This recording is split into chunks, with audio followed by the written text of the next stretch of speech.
Welcome to Pittsburgh, Pennsylvania, where the weather is pretty unfortunate for Cobra drivers. Therefore, the Cobra is now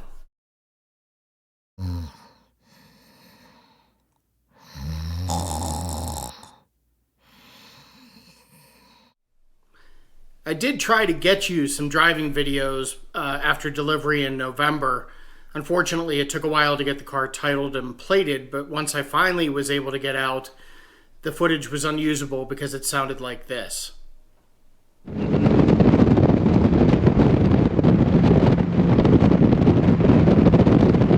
I did manage to get you a cold start video, which I hope you enjoy, which is this.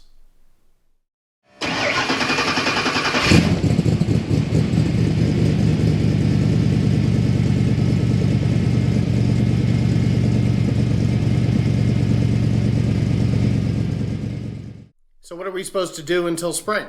Thought I'd spend a little time talking to you about the purchasing experience of buying a Superformance Cobra, explain my reasoning for why I bought what I did, how I went about doing it, and the process and some of the frustrations along the way. It is an exercise in patience, there's no doubt, and I still have to be patient now because I can't drive the car due to the weather. So first you might want to understand whether or not I'm really a car guy.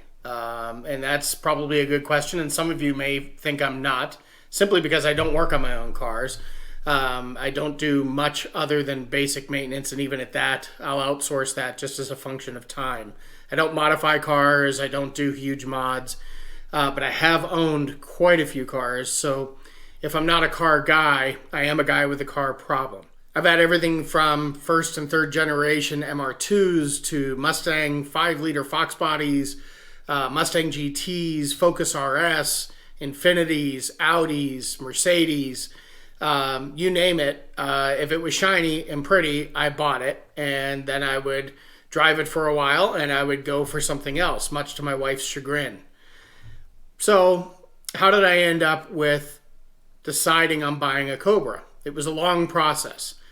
I sat around for a long time thinking about what my next car might be. I had gotten rid of anything fun for at least a year and was just driving my F-150 around, and I got the itch again and I wanted to get something fun. I was fortunate enough to be in a position where I could start thinking higher level, start thinking, used Porsche or even a really old Ferrari or something like that.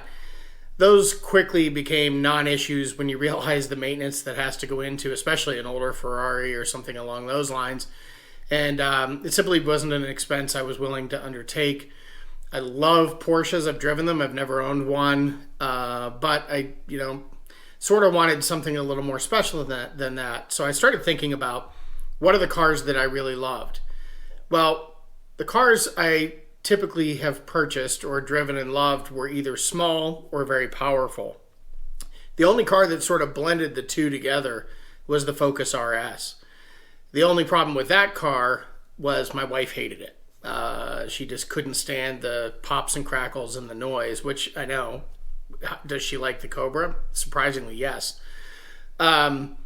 So I was trying to think about what would be a bucket list car that would be small and powerful. There's a lot of them out there, but I kept gravitating towards the Cobra. So I started doing some research.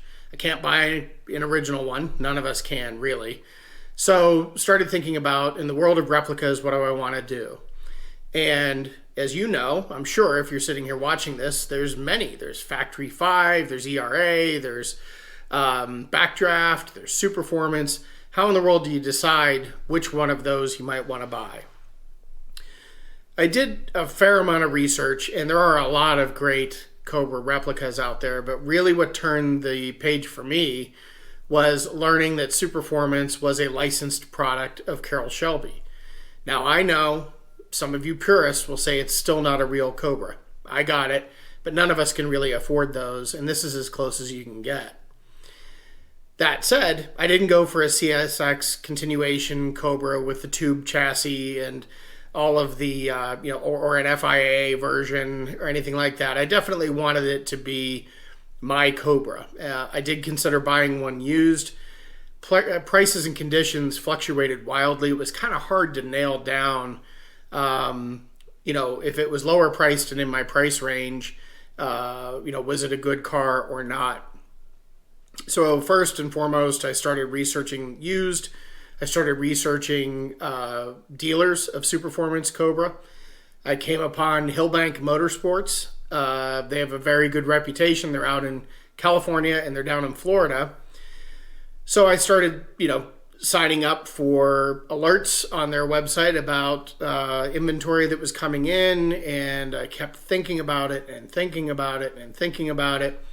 Started zeroing in on colors that I really liked, the fact that I really liked the 18-inch wheel option, and really just sort of dreamed about it. Spent a lot of time watching YouTube videos on Cobras. I think I exhausted the entire collection of Cobra YouTube videos multiple times over in the course of a year. And then I found myself in the position of actually being able to do something about it. And I asked my wife, as you should do when you want to make a purchase like this, and asked her if she'd be willing to let me purchase the car, and she said yes. So I put in an order for the car. It required a $5,000 down payment with Hillbank, and that was in February of 2022, and it secured me a January 2023 build slot. So unlike most car purchases, when you decide to pull the trigger, you come home with the car that day. I got to stroke a check and wait and wait and wait and wait some more.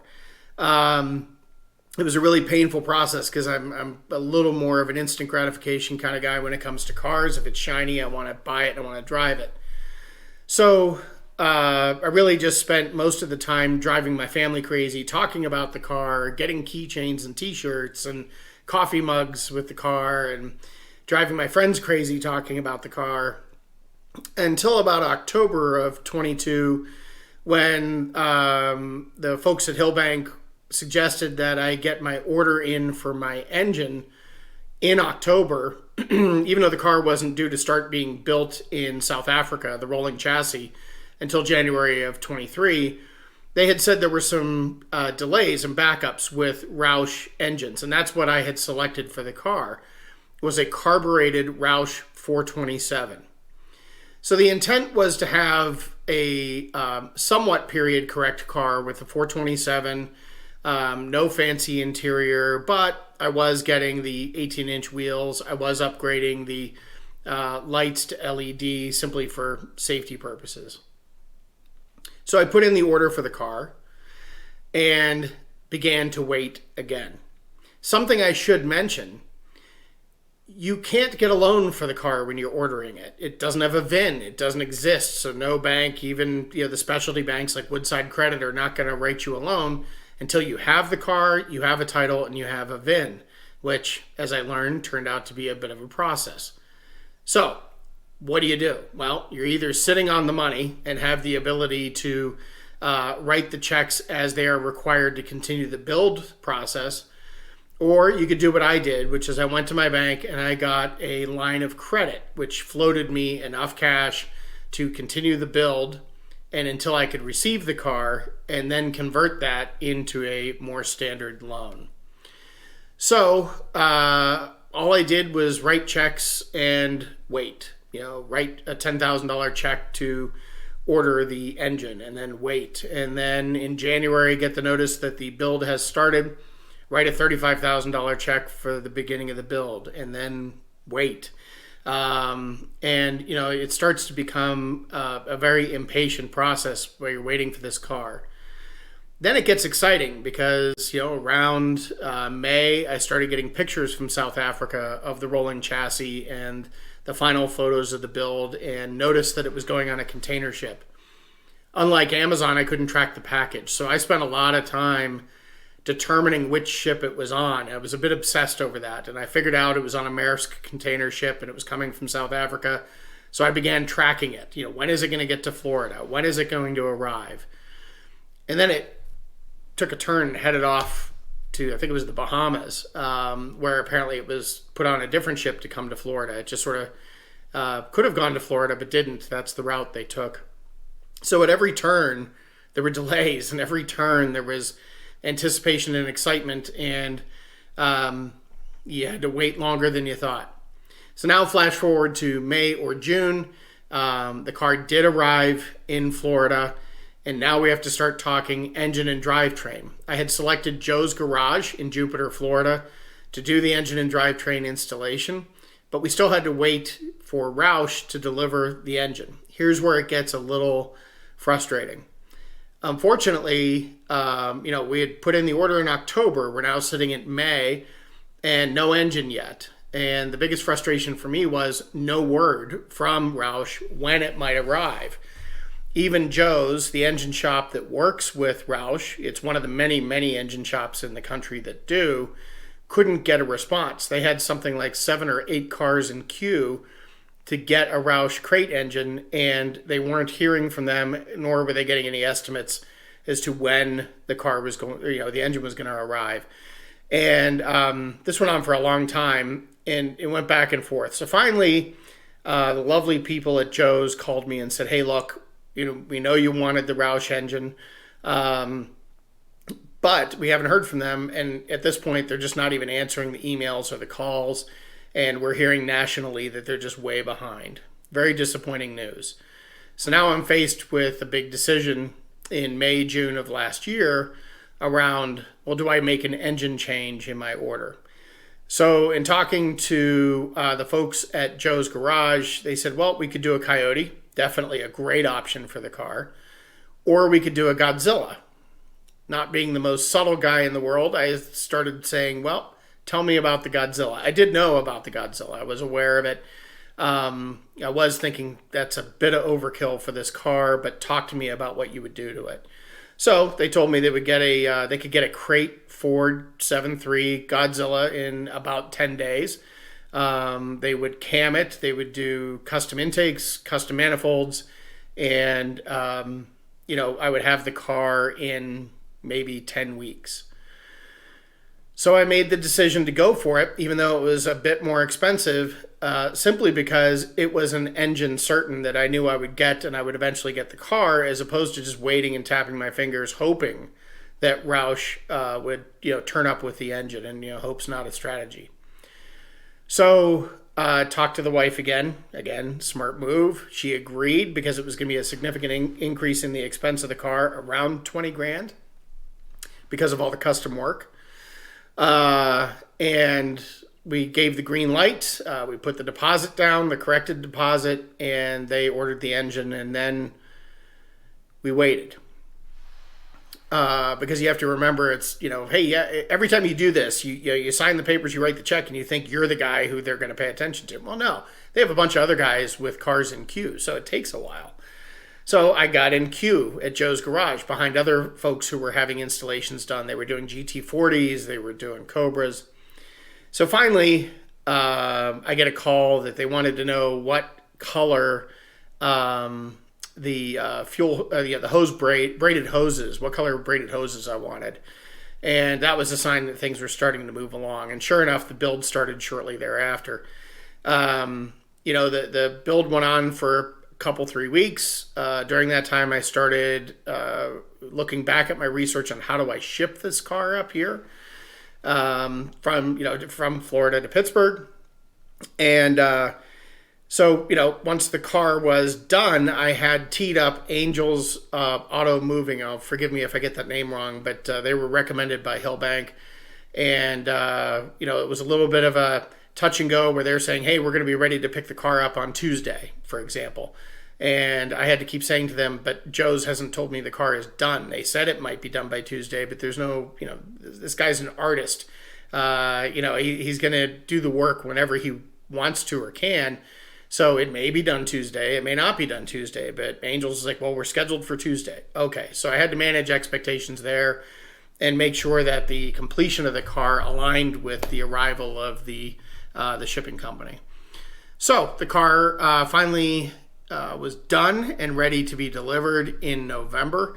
And as you know from the delivery video you've probably watched, I finally had it delivered, and I had it delivered directly to a local detail shop with a great reputation called Blackout Tinting, and they did the ceramic coating for me, to get it prepared. And then I drove it home illegally because I still didn't have a plate on the car.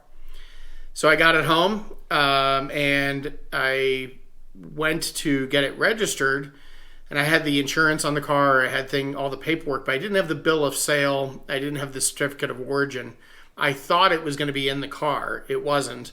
So I called Hill Bank, and they said, yeah, it's sent separately, and it was delayed getting out, but they were kind enough to FedEx it to me. And so I had to kind of go back and forth with the DMV a couple of times to get things done. The car required an enhanced inspection in Pennsylvania. That meant I had to take it to a special shop. Had to have, an old timer look at the car, take pictures of the car, write up all the safety features of the car. Even had a little bit of a problem where he said, hey, your exhaust shields are not going to pass. And so I said, well, why not? He said, well, they're not long enough. So I asked him what I should do about that. And we came up with a plan that I'll just save for another day that exhibited a longer heat shield on the car for the state. So now it all has to go into the state. You wait another 4 to 6 weeks, maybe 8 weeks for them to come back to you and say, okay, we accept the inspection and we're going to issue you a VIN and we're going to issue you a title. So I got the VIN plate. It's still not even attached to the car because the car's been in storage. But got the VIN plate, I got the title. Now I had to start working on the financing for the car. And I did decide to work through Woodside Credit. And I should point out I got insurance through Haggerty. And all great to work with. But, it's a hassle. I mean, from the point of February 2022 to November and late November and December of 2023, it was one roadblock after another. And it was government roadblocks, it was supply chain roadblocks, it was any number of things. Now look, I ended up with a Cobra, so I'm not complaining. I mean, the reality is it's a great outcome. The only frustrating thing now is, unless I want to put some Blizzaks on this thing, I can't drive it for the next few months.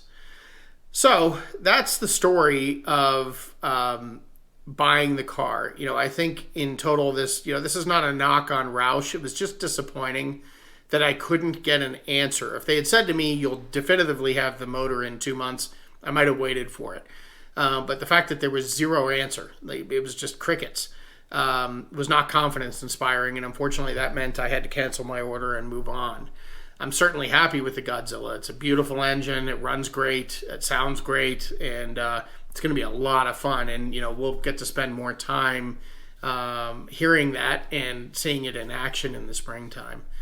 But for now, got to wait for the weather. I'll do a couple of car tour videos for you where I show you some of the, let's say, kind of, sorry for stammering, the quirks and features like Doug says. And we'll take a look at the car in detail and give you a little more detail about decisions I made around the color, the wheels, the headlights and things of that nature and why I made those decisions. The cool thing is you can order the Cobra that you want. It can be a 289 FIA complete replica. It can be a true 427 SC. You can, get the 15-inch wheels, the white raised lettering tires, the tubular chassis. You can get yourself a continuation chassis number if you want to be that pure to the original car. And I think that's awesome. I mean, if you want to do that, that's great. I just chose to go a different direction. I wanted a little bit more modern feel for the car, but I certainly wanted the fantastic lines and the brute force and ignorance that is a Cobra. It's just a fantastic car. So I've only driven it about 20-30 miles, so I don't really have an expert perspective on the car other than it's fun. Hopefully next spring and summer you guys will be along for the ride to spend more time in the car and see how it goes. We're going to take it to some car shows in the area. We'll certainly be turning some heads here and there, and you guys will be along for the ride. So thanks for listening. I appreciate it. And I did this in one take, so excuse the stammers. I just wanted to kind of tell you the story. And look forward for and there I go. See, I stammered again. Look forward to more from the channel in the coming months. And thanks for watching. Take care.